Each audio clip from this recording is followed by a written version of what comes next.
So we'll just be in that door. So And I'll just move over. yeah. Okay, thank you. Thanks.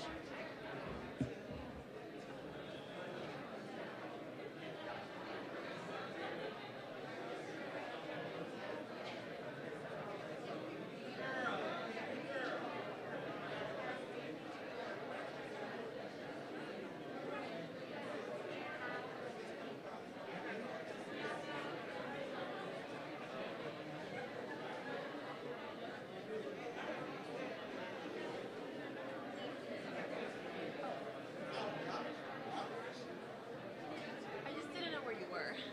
So I was like, I see. You good?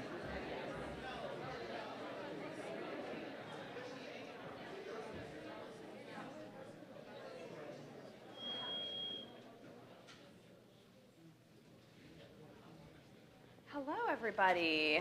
Welcome again. Good morning to Spring Lobby Weekend Day 2. And as promised, we're going to continue to share with each other, continue to learn, and specifically, we'll dive in today to the specifics, I said it twice, of the ask. So we talked a little bit about that ask yesterday. What are we asking members of Congress to do when we lobby them on Tuesday? We will talk even more about that today. We'll learn more about the funding, where it comes from, and we'll hear from even more speakers, so that'll be great. A couple announcements before we get started officially. So first, can everyone please, if you have it, take out your program and a pen? That would be wonderful. If you don't have these items, please make a note on your phone or in some other fashion so you remember. There has been a schedule change for tomorrow. It is an exciting schedule change, and I'll explain why in a moment. So I'll give everyone just another second.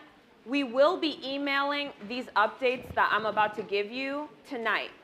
So please keep an eye on your email tonight, and that way we just continue to remind ourselves of what time certain things are happening tomorrow. All right. So you'll see the first thing on Monday, 9 a.m. breakfast. That is not changing. 9 a.m. breakfast. Opening worship is now at 9:30. So please cross out the time that's listed right now. 9:30 is opening worship. This is on Monday, page 6.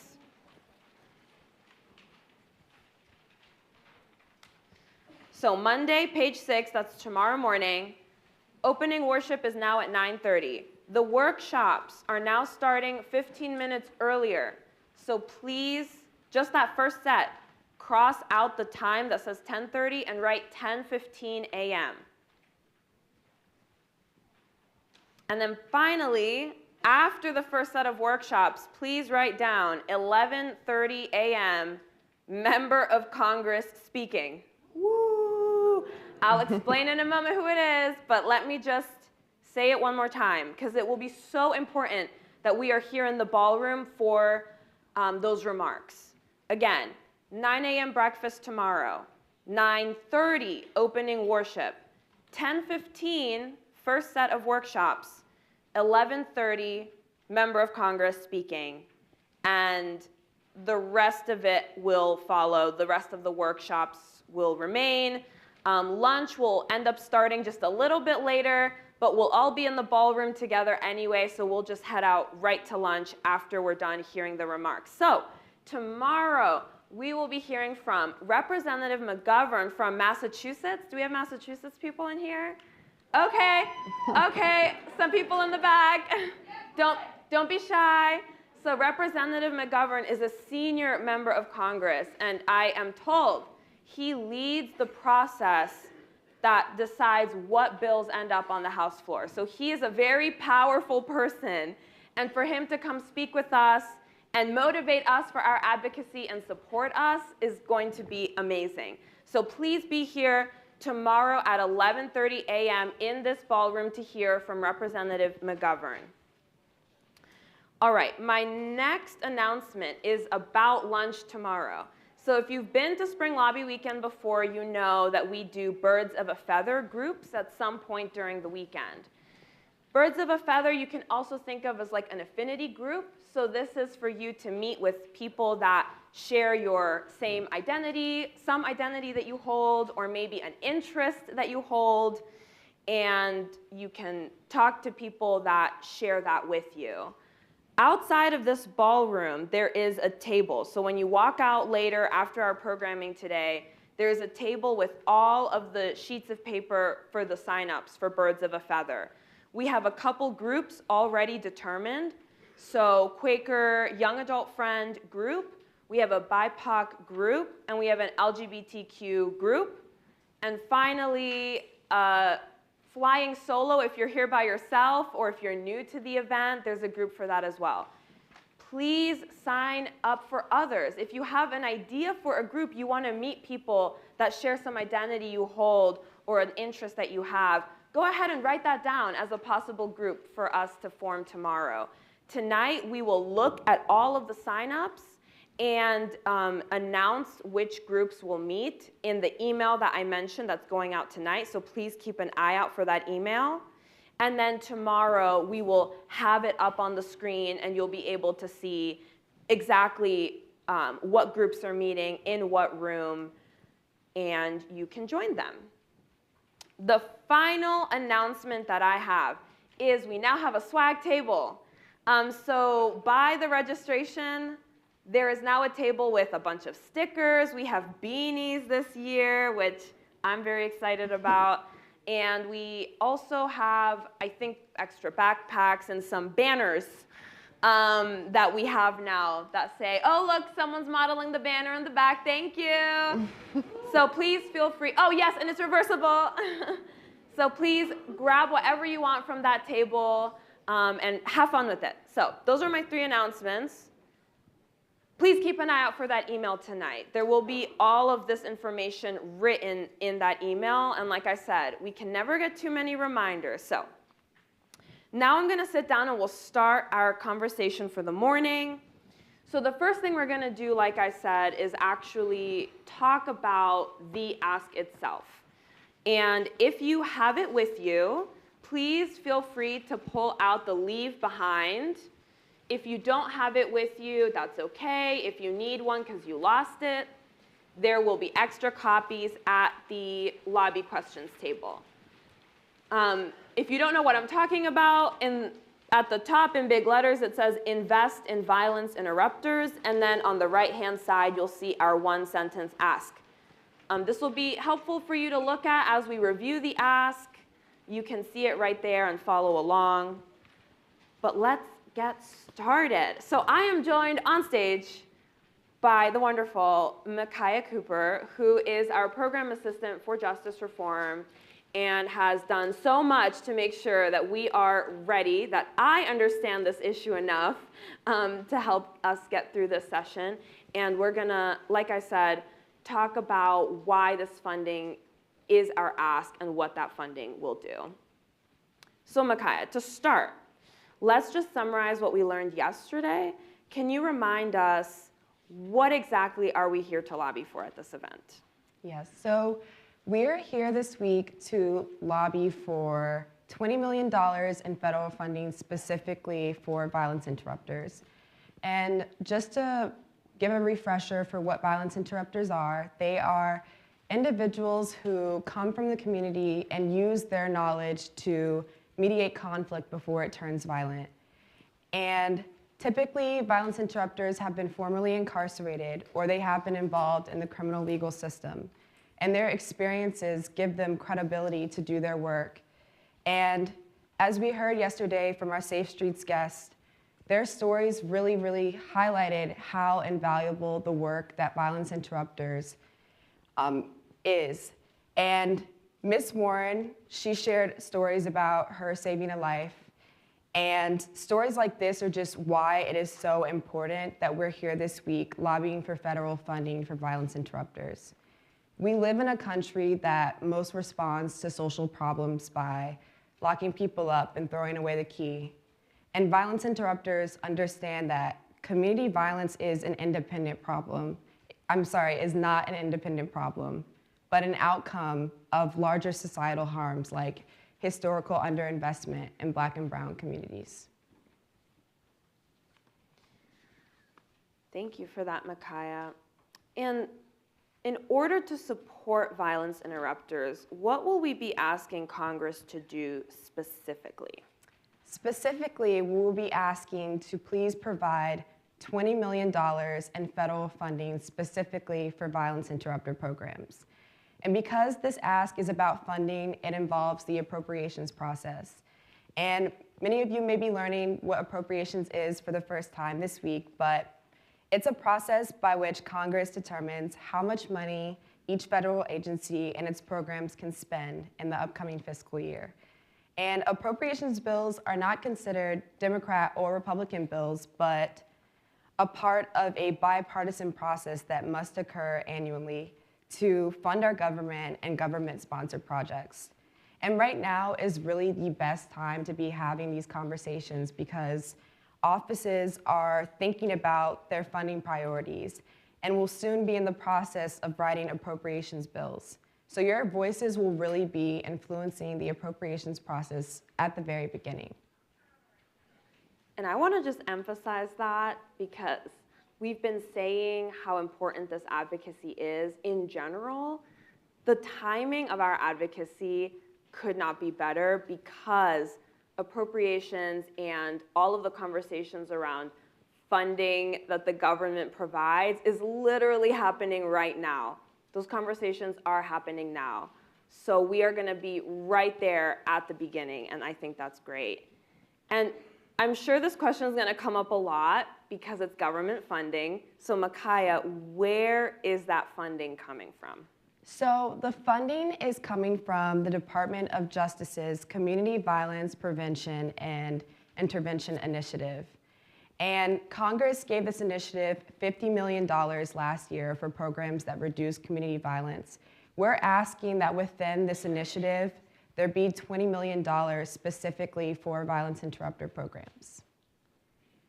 Thank you. And why is this the lobby ask? How exactly is this funding, this specific $20 million, how is that going to help violence interrupter programs?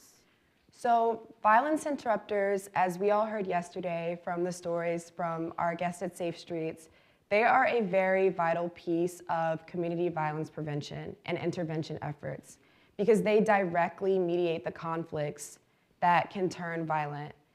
And these programs are underfunded, and many programs don't have the resources necessary to expand this work. I mean, as we heard yesterday from Safe Streets, their program covers 3% of Baltimore.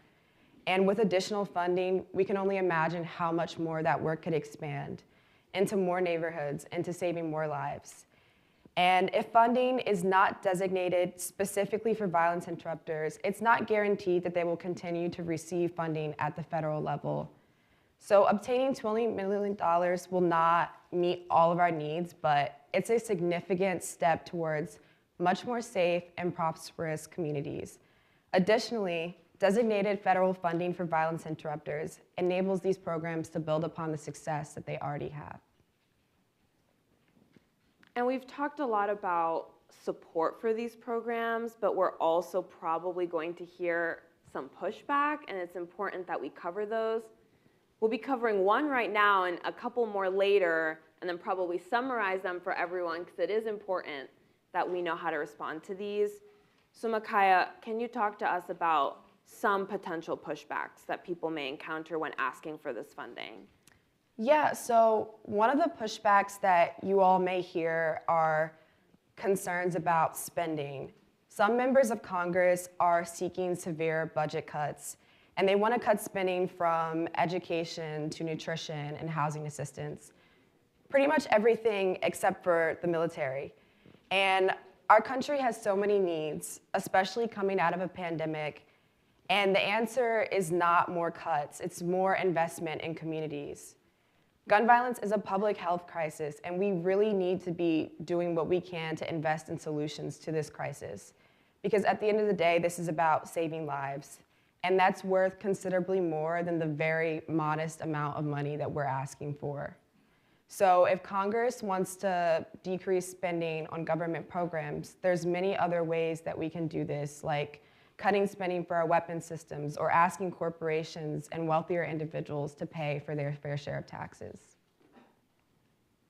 And before we move on to two more speakers, Michya, can you tell us, why are you doing this work and why are you looking forward to our advocacy that will take place on Tuesday? So I'm passionate about this cause because, first and foremost, this is about saving lives. And, as we all know, gun violence is a public health crisis, and Black and brown communities face disproportionate rates of this gun violence. And these are our family and our friends and our neighbors who are losing their lives to gun violence. And for them, we cannot be satisfied with the status quo of how we're responding to this epidemic. When we advocate for violence interrupters, we're also advocating to change how our country responds to this problem and reimagine what safety can look like in the US.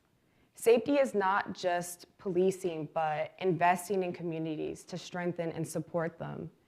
When we invest in communities, this encompasses solutions that address the structural harms of racism and economic disenfranchisement, which are the root causes of community violence.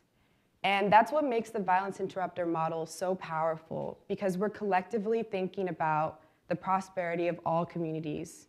We can't have safe communities without addressing poverty. We can't have them without addressing the lack of access to mental health counseling. And we can't have them when people are living in food deserts.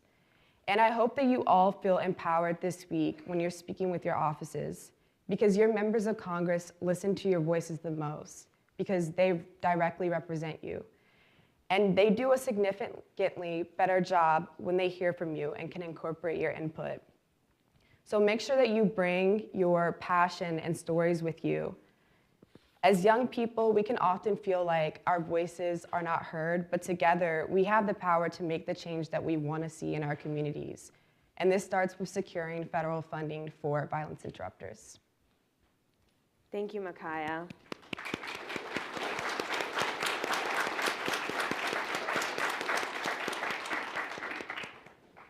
So hopefully that can get us started. I'm now going to bring to the stage, again, our Director for Justice Reform, José, and I will let him introduce our other speaker when they come up. So just one moment while we transition. Thank you.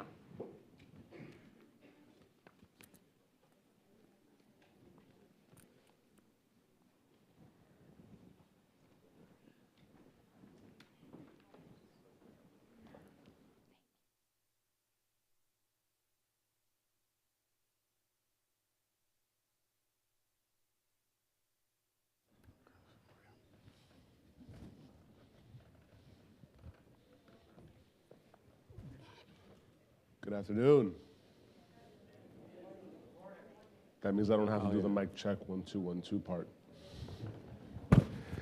Thank you so much for joining us. Really excited to be having this conversation with Mr. Marcus Ellis, who is a board member of Cities United. And with that, I'd like to turn it over to him to introduce himself and his organization. Absolutely. Good morning, everyone. Oh yeah, y'all hung out last night. Sounds like I had a good time. But yes, my name is Marcus Ellis, and as mentioned, I serve as a board member with a national organization by the name of Cities United. And Cities United focuses on several things. One of the most important aspects of that work is really going from city to city and speaking with mayors. And we have a coalition of mayors that join our organization, who are understanding and willing to recognize that violence intervention work is extremely important, and that there is absolutely more than one way to fight gun violence. And so with that work, a lot of what I see in this room and feel in terms of the passion of getting folks to kind of understand that there's another way to work through this public health crisis is what we do. I'd also like to mention that in my other roles here in the District of Columbia, and welcome to DC, I've worked for 5 years under our mayor, starting our Office of Violence Prevention here in DC. And that's been some amazing work. And I'm not even sure if I shared this with you. I recently accepted the role of Executive Director for Peace for DC, which is an organization here in the District of Columbia whose primary focus is looking out for professionalizing and working with violence interrupters to give them every opportunity they need to be successful. So again, thank you.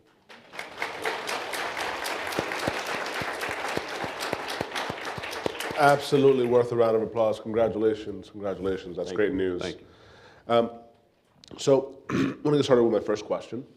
What does it mean when we say we should apply a public health approach to address gun violence?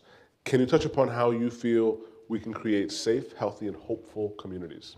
Appreciate that question. I think that earlier, some of the points that were mentioned on stage are valid in terms of we've got to look at an entire ecosystem when we talk about violence intervention. A lot of folks, the conversation starts with the gun and the use of the gun, but we're not looking at how did we get to that stage.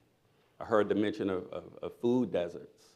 I think about, during a time when most of the world was closed down, speaking of, the beginning of the pandemic, violent crime in our cities went up. And you really got to kind of absorb that and take that in. At a time when we were fighting a pandemic, there were communities who've been fighting for so long that pandemic didn't stop the way the operations was going on. So we're looking at this from an approach that starts on the ground, right? That really starts within community, that talks about building trust and opportunity and resources and a lot of things where folks, we often say we want to give a fair first chance.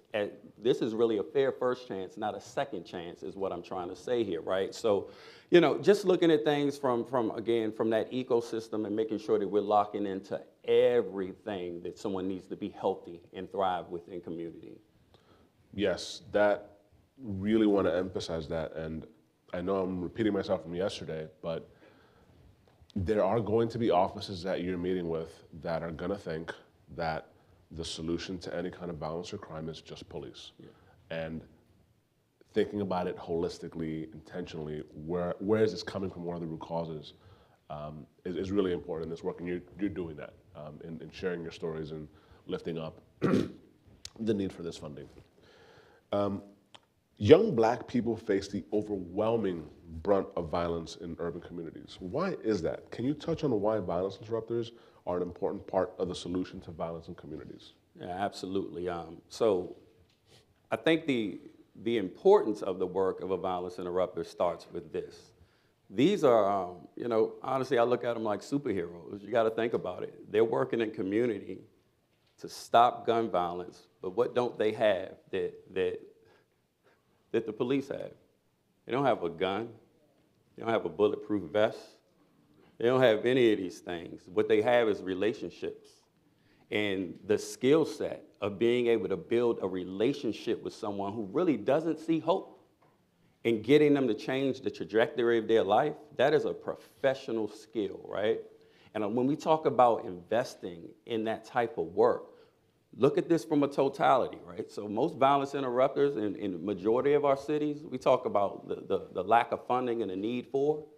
Imagine what I just said that they're doing, but they're doing it at $30,000, $35,000 a year.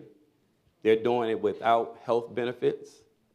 They're doing it around the clock. This isn't work where you get to take off on Saturdays and Sundays. There are no banker's hours in violence intervention work. And then we got to think about the harm they're placing themselves in as they attempt to do this very, very hard work. We don't talk enough about the fact that violence interrupters, we lose their lives while they're trying to intervene in this work. There's no pension when they leave this work. What there normally is not a next step. And that's why I'm so happy about the work that I mentioned that we'll be doing and that has already been done with Peace for DC. With our violence interrupters, we got to think next the same way that you have a rookie police officer whose goal is to become, a lieutenant, a captain, whatever that might be. What's the next step in this work? And how do we make sure that there's a succession plan so that we can keep these folks, these individuals employed and thriving?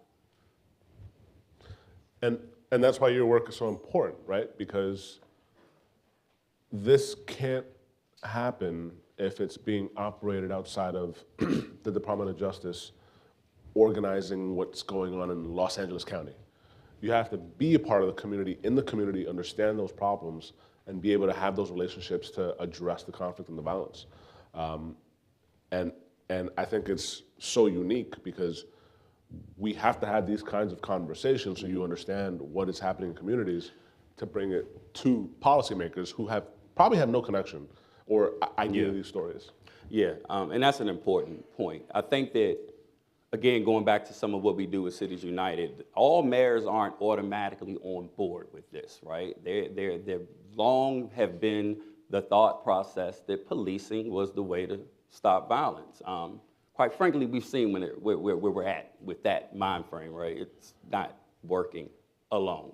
And so what you're really trying to do is not, you gotta be fair in the conversations. You gotta understand that if you awesome folks go out and lobby for this, some people just don't know, right? Like we look at ignorant like a horrible word, but what is it really? It's not knowing. So many are ignorant to the fact that there's another way to do this. So in your approaches, we gotta be patient. We gotta be strategic.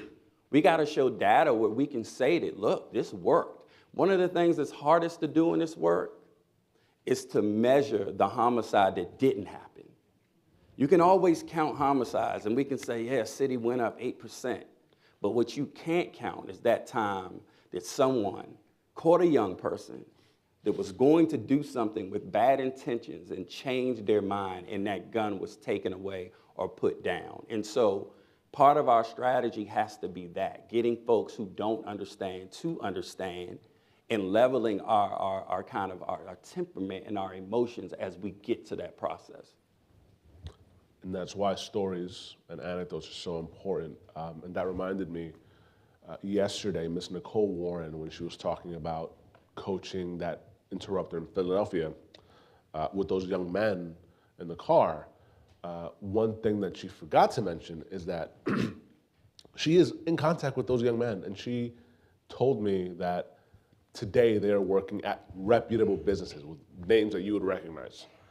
So to go from, I have a gun on my lap and I'm gonna do something with it, to, I have a job and I could feed my daughter, I can help my family. Yeah. That's incredibly powerful, and crime data doesn't represent that. So we're saving lives in so many different ways. My next question is a hard one. I like the hard ones. At a time when Congress is engaging in heated debates about funding and budgets, why is violence interruption a vital program to fund in any government spending bills? Can you explain how this does not extract from other priorities? Yeah, I think that, we tend in government we find money for what we want to find money for, right? I think that there's rarely, in my opinion, a shortage. It's about your priorities. When you look at most local budgets, there are a couple of things that lead in terms of the top line items. It's typically policing right at the top. And so this isn't saying that police aren't needed. Trust me, if someone tries to break in my house tonight, I'm calling 911. I won't have a violence interrupter there in that situation. They have a role. That's not what we're saying here. But we're saying that look at some of those investments and see if there are opportunities to spread that wealth. I think that's a huge part of this. And I do want to jump back if I could. You asked about that impact of black men in terms of gun violence. I come from lived experience. I appreciate where I am right now, but quite frankly, my brother was killed due to gun violence. I'm just a 14-year-old, and I lost my 20-year-old brother to gun violence. A year and a half later, someone was actually shooting at me, and that bullet took my cousin from me. He died right next to me in a car. He died 2 weeks later after being shot. And so the impact is real. It's something that has derived from several years of lack of opportunity within Black and brown communities. You know, you look at things like systematic racism and these types of things that have taken place, and we gotta own that. And we gotta own it and understand that we gotta do something to change some of our wrongs from before and help us with a process to move forward. This is about evening the playing field in some situations. Wow. Yeah. Wow. My condolences and thank you for sharing. Thank you. Thank you. No, and I'm inspired by them. They are why I'm in this work. And so I'm glad that from something so tragic, something has grown that can help benefit people. Absolutely. Absolutely. Wow. Yeah.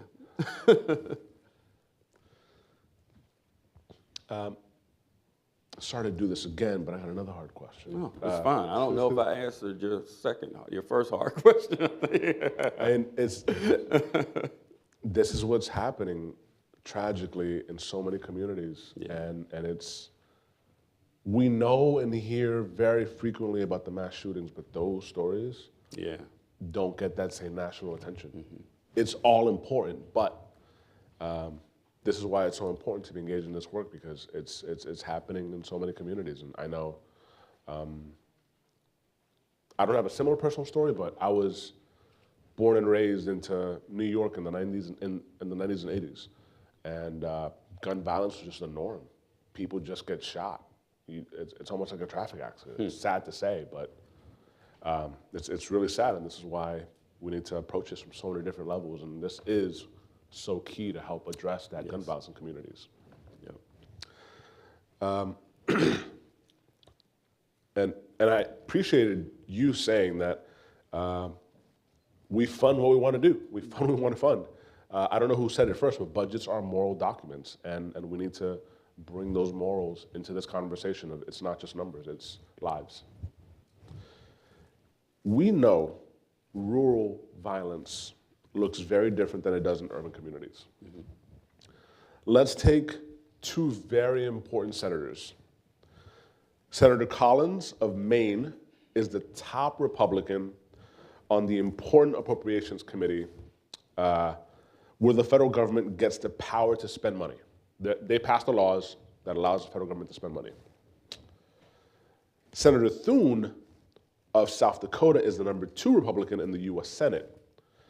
The minority whip, he essentially counts the votes on everything.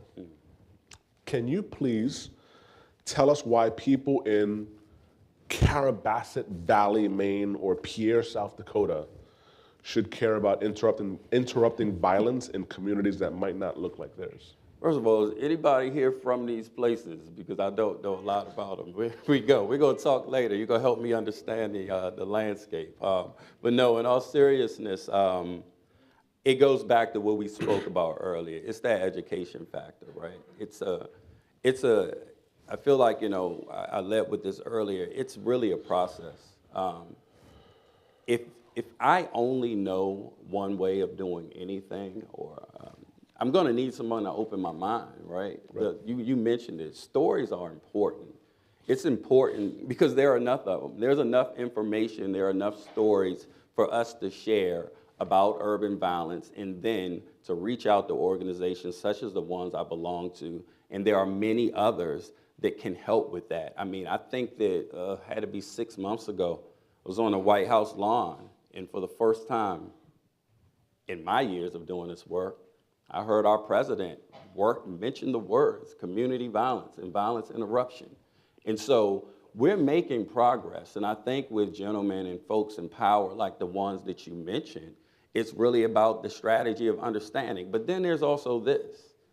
Most politicians, they need something that they can give to their constituents that makes them look good. What is that thing with that particular person? What is their how is this going to help them? Okay, great, saving lives, getting folks to understand and this, that, and the other, but what's that key point that you can give to them to say, hey, look, this is something you can stand on that's going to make you look good to your constituents, right? I think that we got to approach it from all angles. There's really no cookie cutter approach to this. You mentioned, just in terms of legislation, the work we did here in DC over the last 5 years, this wasn't a violence prevention program. No, it was a piece of legislation signed by our mayor, introduced by our city council, which made this something that does not just go away when the mayor changes. There's a budgeted line item year after year in the District of Columbia's budget for this work. And so that legislation piece, as we talk to these important folks, it's important, or else that money can sway, be put different places, and not remain a priority. And appreciate that hand that went up, because the fact that they are having this conversation in that office, that's that impact, because then the office knows people in my state care about this. It's not just one person, it's they have a neighbor, they have family, they might have a school. It's a lot of people that they interact with, that they have conversations with, that they're in community with, that care about this as well, or will care about this as well. So thank you for that. And if I may, I can also say that it can be tough, because if you're from South Dakota, it's going to be tough in that office to talk about what matters in Brooklyn, New York, or Chicago, right? But I think it's key to just say that this is about human beings that are losing their lives, and if we care and put emphasis on marginalized communities, we help all of us. For sure. We all gain from that. Hospitalizations that don't happen, police that aren't involved. I know it might sound crass to say this, but that's a taxpayer that might not be paying taxes if he's bedridden. So being creative in how we share these stories is impactful, so that we can reach every member and make it important for every single member of Congress, because they all have a vote and a voice in this process. Continuing with some of the potential pushback that we might see, can you touch on some potential pushback that advocates might hear from congressional offices? What would someone say who is against funding to violence interrupters? Yeah, I mean, so many of these things, and I don't want to sound like I'm kind of repeating the same thing, but it's going to go to folks not understanding and just not believing in this particular way of doing work. It's going to go to what folks see as a priority and where they think they want to place their dollars. It's going to go to a change in philosophy, just in general, that we are, quote unquote, being too soft on crime, right? Like, we're going to continue to hear things of that nature, and I think that those are the things we got to be prepared to go up against. But you just made great points when I said, what are some of the things that might be important to that particular person in leadership? You got down to dollars and cents and how you might be spending more money by incarcerating someone versus giving them resources to change the way that their life was heading, right? And so those different angles and different points, and I do just want to share with everyone here, I'm sure we can share information, but there's no city too small for us in terms of Cities United to work with your mayors on a local level to help elevate those conversations to your congressmen, to strategize, to really give you what we call a roadmap, a plan on how we get to where we're trying to go.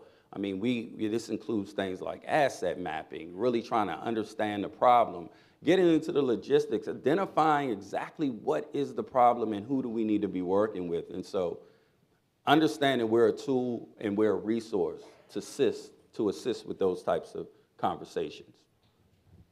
Absolutely. And I do want to bring it back to budgets and dollars. We've said this multiple times. Some offices are going to just think the federal government does not have a role in state policy, this is state policy, or like I said yesterday, we spend too much. Bringing in these stories and these anecdotes and the fact that these marginalized communities tend to be black and brown and face the brunt of gun violence It's the second most prevalent instance of gun violence after suicide. Gun violence in communities, interpersonal gun violence, is the second highest. So it's happening every day.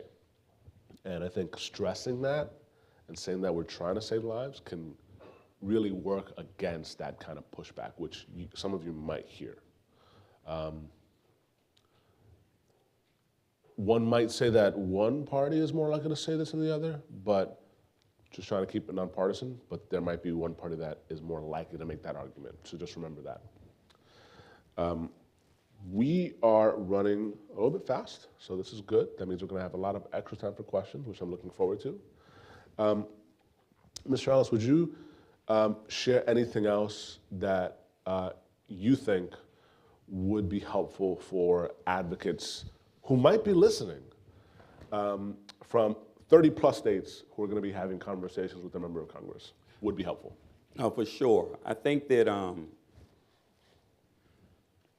we need to make sure that our passion for this work matches our understanding, right? And so if this is something that we're going to lobby for and advocate for, you know, there are tools, there are books, there are so many different things that we can do to read up on this work. While violence intervention work is new, fairly new when you're talking about something that's only been happening in a certain way for about the last 20 years or so, because of, funding would come and funding would go, and so the work hasn't always been able to pick up the traction that we would hope. We still consider this very new work. I think that, another thing that you want to stress is that this work takes time. 5 years in here in the district, and we're finally starting to see decreases in some of the priority communities we're working in. And when you're having that argument about taking time and giving this time to work, you gotta be transparent. I mean, I don't know, can anyone answer how long the police departments have been around in our country? A long time, right? And they're still trying to get it right. So you can't judge us on, the last 5 or the last 15 or the last 20 years. Give this work time to process, and just really understanding that these are folks that their tool is relationships. Understanding that if you're asking someone who only has been surviving one way to stop surviving that way and put that gun down, what are you offering me in that other hand? Do you have opportunities? Are we going to be willing to employ, not just in government, but in the private sector? Are we going to give folks a fair first chance, right? Are we going to take that chance?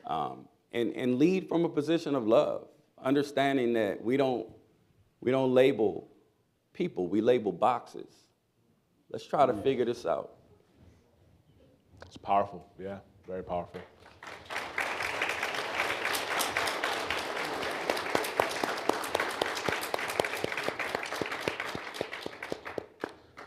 Well, I really don't think I can follow that.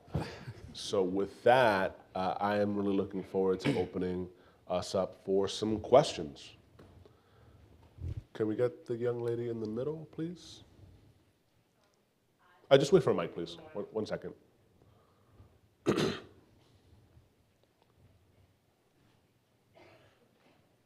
Hello. Hey there. A question that for our group that we want to ask is in terms of the Bipartisan Safer Communities Act that was passed, and that allocates $250 million for this type of work. So how can we differentiate this from the funding that we're asking to make sure we are able to and equipped to answer if we're given any pushback? No, I appreciate that. I think that one of the ways that we do that is just when you're receiving that amount of money and it's the most you've ever received, obviously that sounds like a very, very high dollar amount. But when we talk about how that's being spread across so many jurisdictions, so many organizations, that money starts to dwindle kind of fast. And so the $20 million ask that you all are putting forward it's a separate ask. And this is in addition to, because we know we need more. And I think that again, we can assist with providing kind of what that data looks like in terms of what it's going to look like to fund a successful violence intervention program and everything that comes with that. You have some places where folks are literally starting violence prevention offices, and that's a great thing. But they're starting it with 1 or 2 violence interrupters to cover an entire city. And as that doesn't take a lot to know that that's going to spread someone very, very thin. And so I would just make sure that we're able to articulate what that 240 looked like, I think you said, and how that's spread out, and then how this addition is still needed for the long-term success. Really did your homework. That's a great question. Yes. What I would add to that is that was a bill that contained funding. That was good that it contained that funding. It is a bill. Appropriations must happen every year, literally in the Constitution. Federal government cannot draw funds from the Treasury, cannot spend $1 without an appropriations bill saying that you can. And that's why we're focusing on CVI, the Community Violence Intervention Prevention Initiative, CVI for short. Because this is in an appropriations bill that happens and must happen every year. One of the more challenging aspects of doing work on violence interruption is that there's so many different programs and the funding comes from so many different places. We are focusing on CVI because it's in the bill that must happen every year. And we're trying to get additions. We're trying to specifically designate funding for violence interruption so that it is a priority. And that is probably a medium length answer. I could go longer, but that's why we are focusing on specifically asking for $20 million in CVI. Yes, thank you. We go all the way at the end, trying to vary the sections.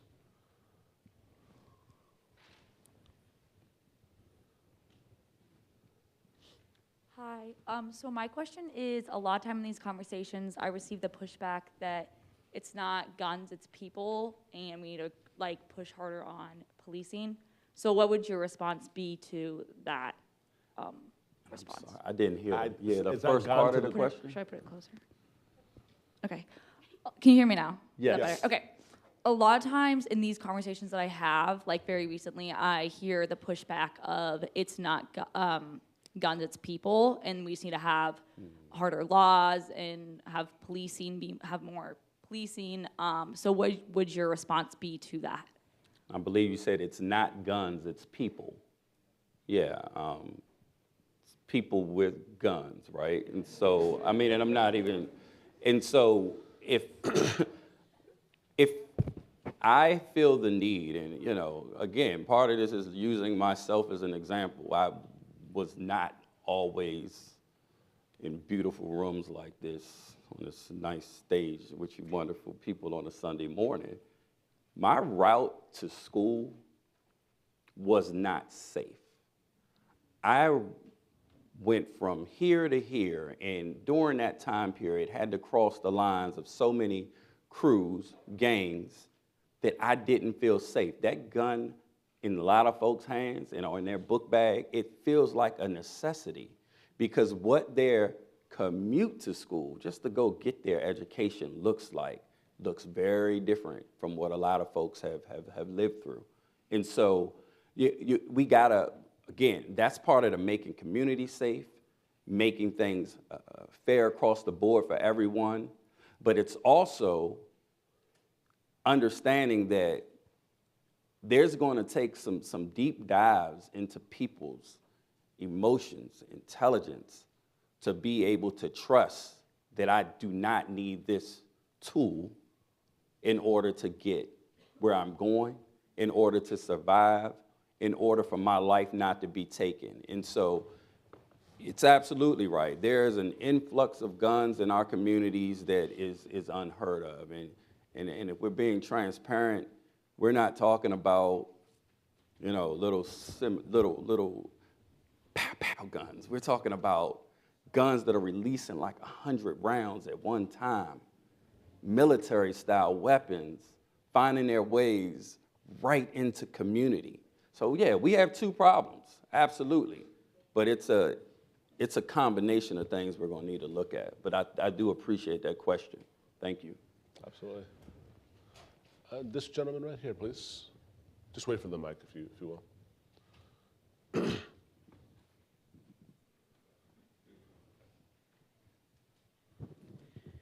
Thank you. I just had kind of two questions that can be answered at once. And the first one, you do mention Black and brown communities, but do you have specific statistics for Latino and Native American communities that are really forgotten about a lot of the time?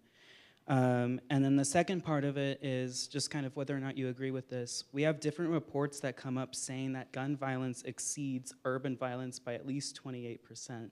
And the college community that we come from is in a rural area where police departments are 30 minutes away from communities and that people live spread out. So I'm just wondering, like, is there a way that that is true? And then how would you combat, like, a senator or representative who represents kind of this forgotten area to say that, oh, well, city violence isn't the issue?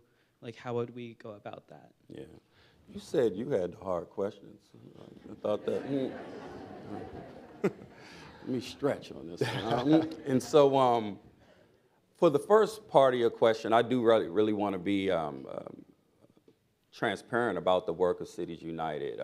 We focused truly in Black and brown communities. There is no differentiation in what we're trying to do in that particular space. And the focus and the energy is shared in a very even and fair manner. I can tell you that here in the district, of our homicides last year,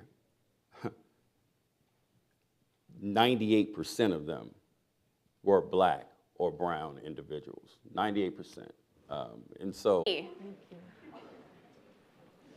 And if you want to follow along with your leave behind, you can do that as well. So here we go. Please repeat after me. Provide at least $20 million in federal funding for violence interrupters in the upcoming year's spending bill. Okay, so we're now just going to say it fully through once. Okay, ready? On three. 1, 2, 3. Provide at least $20 million in federal funding for violence interrupters in the upcoming year's spending bill. Yay, thank you. Okay, you can take a seat. The other thing I want to point out about your leave behind. So someone asked earlier, actually maybe it was José, what are some pushbacks that you might hear in an office? And we talked about a lot of different things, but one of the pushbacks that we heard was Mr. Ellis mentioning, what if someone literally does not believe in these programs, if they don't believe that this works, right? So at the bottom of your leave behind, there are many examples that we could give, but we chose two that we hope will help you all demonstrate the success of these programs. You do not have to read this piece of it, but just pointing it out that they will receive these examples, and you can always point them to it during your visit if you want. So I'll just read them out loud quickly, and there are citations. If you feel like looking this up, you can absolutely check where it is that we got this information to learn more. So it says, violence interrupters' connections to their communities and experience with the justice system makes them credible and effective at their work. For example, in 2019, the violence interrupters in Baltimore's Cherry Hill neighborhood facilitated 365 days, a whole year, without a single shooting. Violence interrupters did that. In 2018, violence interrupters in Chicago reduced shootings by 67% in its first year of operating. So these are really powerful examples, and I think effective examples to show the success of these programs and what they can do. In addition to other things we've heard from the stage, just wanted to point out, we will not leave you hanging. We have these examples in the Leave Behind so you can point them out in case you do get that type of pushback. The other thing I wanted to just make sure we were, I guess, summarizing for everyone. We heard it from Michya, and then we heard it again from José. There is funding that the federal government provides to community violence intervention, just in general. Violence interrupter programs are only one example of what these types of initiatives can look like. So unless Congress makes a commitment to giving some of that funding to violence interrupters specifically, that's why we have that word specifically in there, there's actually no guarantee that violence interrupter programs will receive any of that funding in a given year. So we want to make sure that that funding is almost, set aside specifically for them within this larger fund that we've heard from both of them is the CVI. I'm going to now hand it over to Michya for one last thing, and then we really want to take questions if there are more. I'm sure there are, and we want more opportunity for that. So Michya, another pushback that we heard about was, what if this type of violence doesn't happen as often in my community? Or the example we gave, urban communities will have a different reality than rural communities. So what would you say to push back about this not really being impactful for someone's specific community? Mm-hmm. Yes, so I would say that it's important to remember that as people and as communities and as a nation, we're all connected. And you can't really pick something that's happening in one area and say that it doesn't have an impact on you. Nothing that happens is isolated because we all live together in the same country. And if you want prosperity for your communities, you also need to have that happen for all communities. So I think it's important to keep that in mind when you're meeting with offices that have mostly rural communities that they're representing, to bring that information to them. Thank you, Michya. Does anyone have more questions? Oh my gosh, I knew there would be more questions. So why don't we... That's what keeps it fun. Yeah, why don't we actually go this way? I feel like I'm sorry, I always end up looking over here first. So, okay, there's someone right in the front here. Thank you, Jessica. So maybe this is a question I should have asked yesterday, but I feel like policymakers are going to want to know what kind of training violence interrupters have. So my question is there any training other than just, there's the prerequisite of sort of being involved in these communities? Is there anything else that these violence interrupters are required to have done or do in order to be violence interrupters? And will any of the money be allocated for that kind of training? Thank you. Good question, if I may. Yes, I think it would have been a better question for some of our violence interrupters yesterday. I will say that every program is different, and it has to be, because LA is going to look different from Chicago, it's going to look different from Baltimore. And they all have training programs that help interrupters do their job in a trauma-informed way, because you have to be able to understand what's happening here.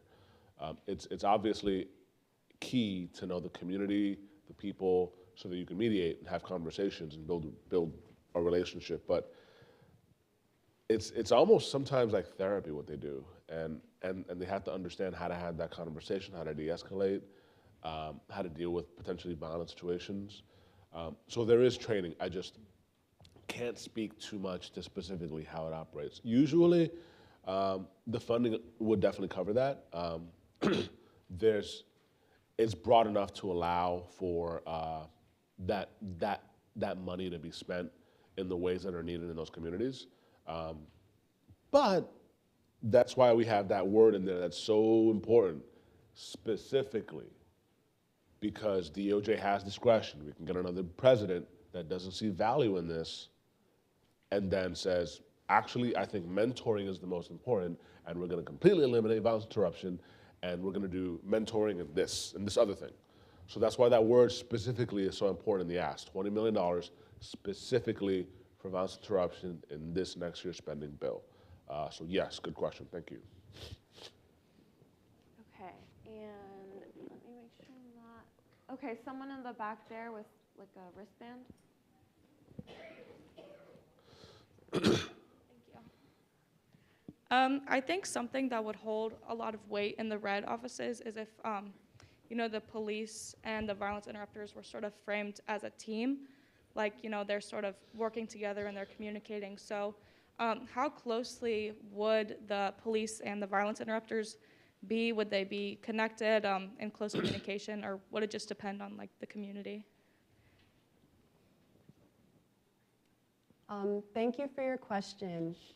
I would answer that by saying that, again, as Jose mentioned, it is different from program to program. But in some cities, we've heard of violence interrupters and police not necessarily working together, but having an understanding that both of them are, you know, violence interrupters are a part of the process of mediating conflict and preventing violence from occurring. But it's also important to remember that, you know, police and violence interrupters, their work is separate. There's their understanding there, but their work does need to remain separate because that's how violence interrupters maintain their credibility in communities. People aren't going to trust them and share information with them that's important for being able to know like what's happening where if they know that, you know, this information could end up with the police. So there's a understanding there that they're both working to prevent violence, but there's also that separation that's really important for them to maintain that credibility. So if I could put a finer point on that, I think Michya pretty much covered that question, but I will add, in the interest of time, I can't fully get into detail, but there is something called focused deterrence that is controversial. You can look that up, but that is a model where police and violence interruption works together. It is very controversial, but they want to throw that out there. There are occasions where it's systems talking to each other. They're not working together, but they're talking to each other. The police know of hotspots. They share that information with violence interruption, and violence interrupters do what they do. They don't work with the police, but they have that information. So there are instances where those systems, literally systems, talk to each other, but do not cooperate because of what Michya just said. They have that credibility in the community, and they don't want to lose that if people in the community think that if I go to you for help or if you talk to me, I'm just going to go to jail. You're just going to talk to the police. So, yeah. Can you repeat what that model was called? You said Focused deterrence. Focused deterrence. It is controversial, but that's where police and violence interruption work together. But that is not the norm. That's usually not the way it works. And what you said about the hotspots and police letting violence interrupters know where the hotspots are, is that an example? It's not. Okay, so that's a separate thing. That's separate. That's just the police saying, okay, hey, violence interrupters, this area's had some issues, pay attention to it. That's it. okay. Is that more normal, or that also just kind of varies? It varies, but I think it happens pretty often. Okay. I think that's helpful to know. I hope that answers your question. And I was looking at someone here and then fully skipped and went over there. Was that you? Okay, in the red over here, maybe red. And then I have another question. Yesterday, Nicole talked about paying $400 to someone out of pocket. When we talk about this $20 million, one thing that I definitely scrutinize is I would not support this if we're paying off drug dealers and murderers. To save a life, I understand it's saving a life, but how would we frame this to say that this $20 million isn't going to be used for that? and to find like other ways to save a life that's not paying them, because the issue then arises, like these people could just say, hey, they pay me $400 not to do it. I just get the money, and then I just have someone else do it.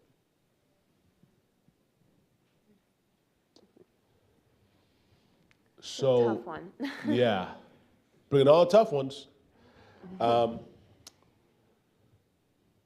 So I'm sorry that I'm not going to be able to give you a fully accurate answer, because I think this gets into how the funds are allowed, which is something that happens between Department of Justice and the organizations that run these programs. So that's really where the answer would be. Unfortunately, for this purpose, that's not really where our work lies. It's not really where our work exists. We're not really in, we don't do, our program at least does not do a lot of implementation, right? We're trying to pass the policies that does the good. It could look like that was them taking money out of their pocket. Unfortunately, we see teachers take money out of their pocket for school supplies. It's sad, but it happens. It could have just been them taking money out of their pocket so that somebody doesn't die. There are much larger problems that we can talk about: addiction, mental health treatment, access to affordable housing. There's a lot there that we need to talk about, obviously outside of the scope of this conversation. But I think it's really valiant if she took money out of her pocket to save a life of $400, because I think a life is much more than $400. But yeah, very good question. I think that gets more into how those programs are managed and how those grants are administered from the Department of Justice. Wish I could be giving you more answers today, but that's really where the answer to your question would be. So to just clarify, Yeah. the 20 million that would be allocated if our ask was granted, that has no statement, no nothing about what that money specifically will go to besides just violence interrupter programs. And then it's between the Department of Justice and the programs about what that money can be used for. Yes. Okay. For the most part, there is some vagueness in bills that are passed. In that vagueness, agencies dictate how that money is spent, regulations are written, and that's what determines the course of action for those funds. There's the solicitation process, organizations submit grants, it gets really complicated, but what we're doing is we're asking for specifically $20 million for violence interruption so that it can be a priority in how Department of Justice sends that money out. And then there's a criteria, but that gets a lot more specific. So we're making sure the money is there. Yes. And they will make sure it is then used appropriately. Yes. All right. Thank you for that question. Thank you. Okay, someone here in like a white blazer, gray blazer?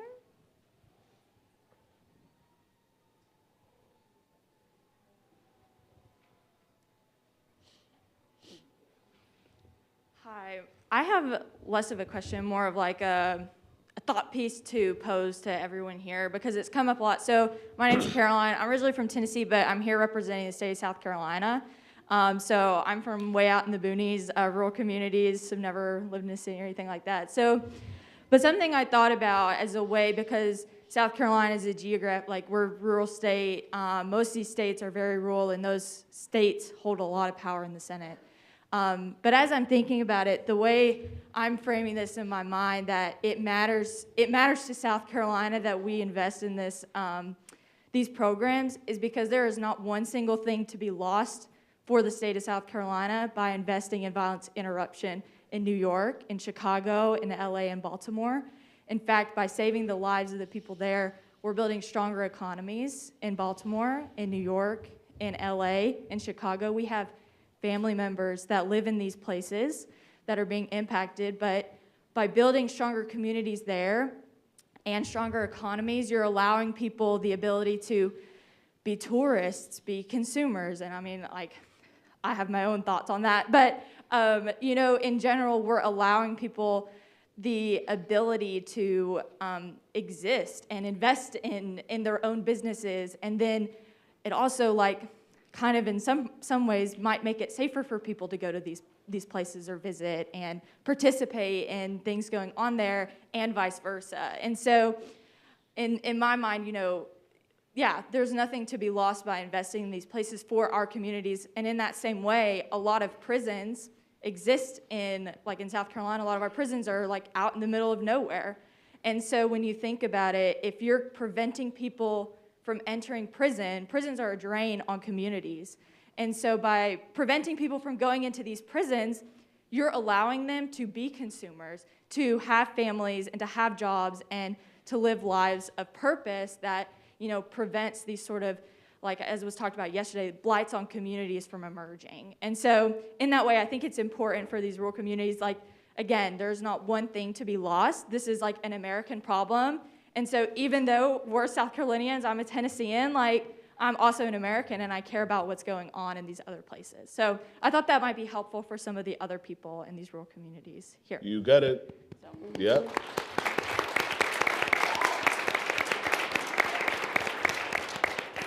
Thank you so much for that.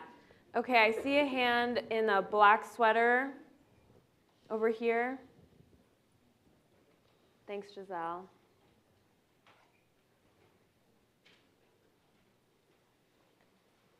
Hi, okay. So my question is, I feel like some pushback I'm going to get from my representatives is they're going to somehow coordinate the Second Amendment in there. So they're gonna like mention, well, we don't want to infringe on people's rights, so therefore I'm gonna vote against it. So if that were to happen, what is something that I can say against them to help out? I can take it, you can take it. Thank you for your question. I would respond with that violence interrupters, they don't remove guns from gun owners. It's really just about getting between the conflict just to prevent it from escalating further. And I would also just keep in mind that, again, like this work is really focused on mediation and saving lives, nothing to do with any personal beliefs about gun ownership. And again, re-emphasizing that these programs are necessary to make communities safer, and if that's how this has to happen, then it needs to happen through violence interruption work and through finding solutions that are much more sustainable. Mikai's absolutely right. What I would add to that is whenever there's conversation, and this is a separate conversation, whenever there is conversation around measures to try to decrease gun violence, background checks, assault weapons ban, all that stuff, Second Amendment conservatives will always say, we need to enforce the laws that are on the books, we need to be talking about these criminals, obviously not my language, but these are gonna be instances that are crimes. This is outside of the Second Amendment. These are usually illegally obtained guns. These are people that are gonna be harmed. This has nothing to do with people who have legally owned firearms who enjoy hunting. It's completely separate. And this is really just about, and I know I've said this a lot, but this is about saving lives and making sure that crimes aren't committed.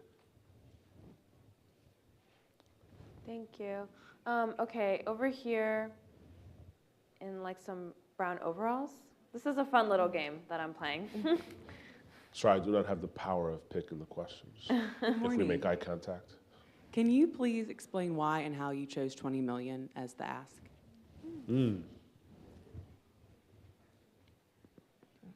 Yeah. I love the look every time. Who's gonna answer it? Thank you for that. This is where I get to nerd out on policy and how we make these decisions. This is not a big priority if you look at the budget, if you look at appropriations. As evidenced by the pot of funding that we're trying to influence, $50 million. I think that's approximately what Baltimore spends. Baltimore, one city. Obviously, this is a lot of different funding streams, federal, city, state, maybe some foundations. So when you have that amount, $50 million, you have to look at the political dynamics. It's hard to ask for money when there are members, quite a bit, who think that the federal government, A, does too much, B, spends too much. So what we did was we took what we thought was a good chunk of money as related to the share, the whole pot, and we said 20 million, let's say 20 million specifically for violence interruption. Actually, the president, in his budget request to Congress, which was a big win, asked for 200 million total. This was after we made our ask be 20 million. So getting kind of long, but a long story short is we wanted to have a decent amount of money as it relates to the overall pie. And we're working within this one pie, not the Bipartisan Safer Communities Act, not the American Rescue Plan Act, or the other different elements, or the other different bills that also funded this. We're looking at just appropriations, because it happens every year. So just to summarize, to answer your question is, we looked at what was available. We try to get a sizable portion of what was available and what we think can pass. And because it's an appropriations, it happens every year, and it's our best opportunity because it's bipartisan and has to happen every year. More or less, that's kind of how we landed on that number. It's not enough, but like Michya said, it's a significant step to open us up for more wins, more funding, and we can go back and say, this is working so well, let's add even more. Yeah. Okay, in like a white sweater over there, all the way to my left. Hi, is this working? Hi, my name is Sally. I'm from a delegation from a widely conservative state, Texas. So I had a question about the recruitment for the people who work within the violence interruption program. I heard like typically it's from people who have previously experienced violence and people who have been previously incarcerated. I'm concerned that some representatives will make the argument that like why should we employ people with a previous like criminal record? Because they typically tend to oppose that. Is there anything there that maybe we could say? Thank you. Thank you for your question. I would respond to that by, if you want violence interrupter programs to work, they have to have people from the community. Yesterday, as we heard stories from Safe Streets, a lot of their work depended on information that they already knew because of the relationships they had within the community. Had Ms. Warren not had a connection with the young men who were going up to Philadelphia to kill someone over stolen money, that life would not have been saved. So I think a big part of it is just, again, like re-emphasizing that this work is dependent on the credibility of those who are working in these programs. And they won't work if people do not come from the community and they don't have those same experiences, because you're not going to listen to someone telling you, giving you advice about how to respond to a situation if you know that they haven't experienced the same challenges or gone through the exact same situation as you. So it's really a key part of violence interruption work, and it's the foundation of what makes it such a successful program. Good on specifics. I would also add, people who've made mistakes, are they supposed to pay for that their entire life? Or should they be able to rehabilitate and then be productive members of society? They should be able to have a second chance. Some people who, like Mr. Ross was saying, some of them who never even had a first chance. All right, I do see many more hands. We will have to end this Q&A at this moment. However, there are office hours with our wonderful experts. And those office hours will be at the end of today's programming. Let me make sure I'm giving you the right time. I think it's 3:45. And you can, yes, I was right, 3:45 p.m. You can join office hours either in person, which will be here, or if you want to join online, you can do that as well, depending on what's going on. And I do have a couple announcements before we really get up and move on to lunch. So if we can just wait 1 second on other conversations, I can get us out of here in 2 minutes. So a reminder, another reminder, that Birds of a Feather sign-ups are right outside. So once we exit here, please take a look, sign up for a group that you're interested in, or say that you want to start a group that maybe isn't already listed. That is absolutely welcome as well. The other thing I'll say about this lunch, it's a different format than just a regular lunch. So we really want to embrace a lot of different opportunities at this event. And one of those is professional development opportunities, opportunities to practice your networking skills, for example. So during this lunch, we will very casually encourage some networking. And how are we doing that? So we have invited others from other nonprofits, from other groups, to join us for lunch. They will not be stationed anywhere. I told them this is a casual lunch. They will be mingling, getting lunch just like everyone else. They might have their business cards and their stickers. I told them to bring whatever they wanted. But it's not just about the people we invited. It's also about the experiences in the room. All of you entered here with other roles, with other passions and commitments. And if you haven't already talked to each other about those, we want you to. So some people that will be here, a group, a nonprofit called Rhizome. They are a national, nonpartisan student network of organizers.